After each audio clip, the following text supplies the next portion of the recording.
The international scene, very popular locally, the world's largest participatory sport. And Atlanta could become the next great international city on the soccer scene because of this man, Dennis Burkholz. And Dennis is president of the Atlanta bid to become one of the host cities for the World Cup in 1994. And Dennis, it's got to be great for Atlanta to be going for the trifecta, the Olympics, the Super Bowl, and possibly the World Cup.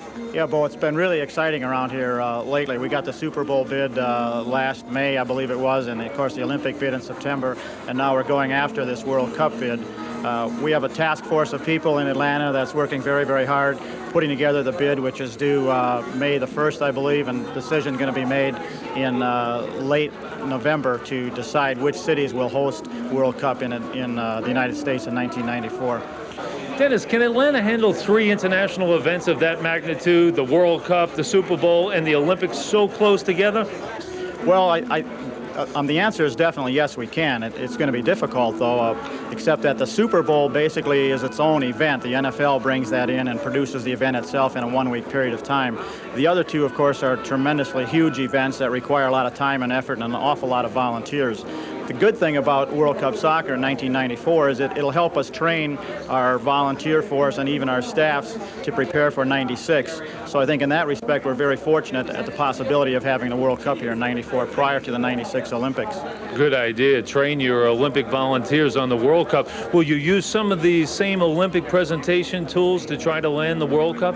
Yes, we have the same writer, a person named George Herthler, who wrote the Olympic bid, he wrote the Super Bowl bid, he just recently wrote the SEC bid, and now he's writing our World Cup bid. And we use the same format, the same hotel rooms, etc., the good transportation in Atlanta, and of course the facilities, and most important, the people.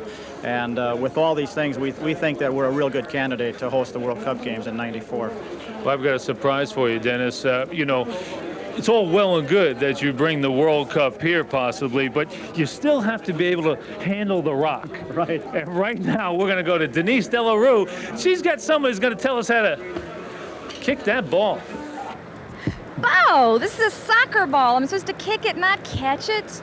Here I am at the miter booth with Tom Mulroy, the Tom Mulroy. Hi. Thanks for joining us. My pleasure. Tom, tell me, what effect does the World Cup have on soccer? I know a lot of impact. Well, I think especially here in the United States, one of the impacts that it's going to have is that the American public really doesn't understand what the World Cup is. It's kind of, oh, the World Cup, those foreign guys are playing it. And actually, it's like getting 12 Olympic sites in one country at the same time. From a revenue standpoint, it's going to bring billions of dollars, literally billions of dollars to the United States in just a 1 month period. There's going to be a minimum of 8 sites and a maximum of about 12 sites where they're going to host the World Cup.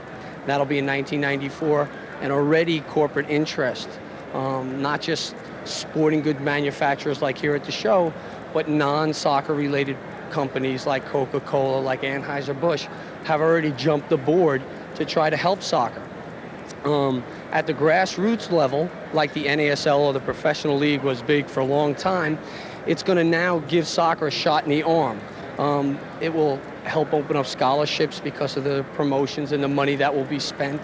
It's going to help the industry in a bazillion different ways. A bazillion. So the World Cup gives us a lot to be excited about. For sure, and I think the American public's really not going to know what it's about until it kind of creeps up with them and it's there. And there's even been some question from European media about us being able to host it and if there's enough interest here.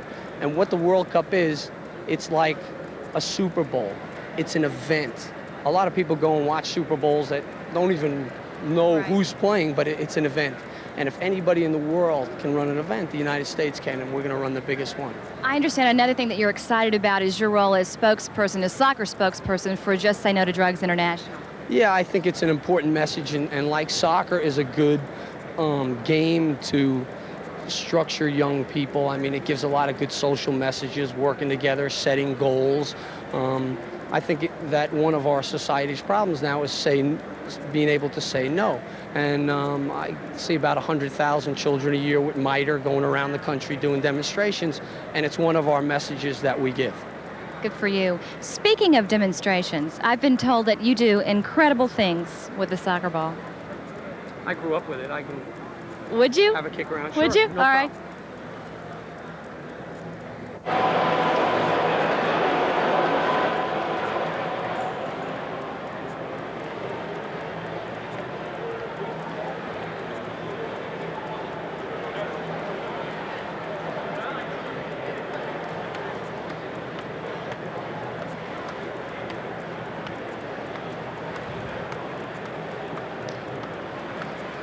I predict I'll be doing that by the end of the Super Show.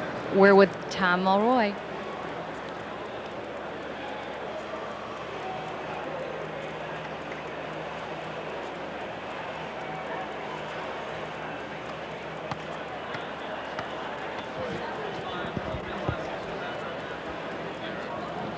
And action.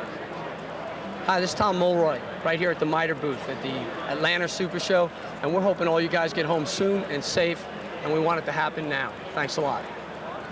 That was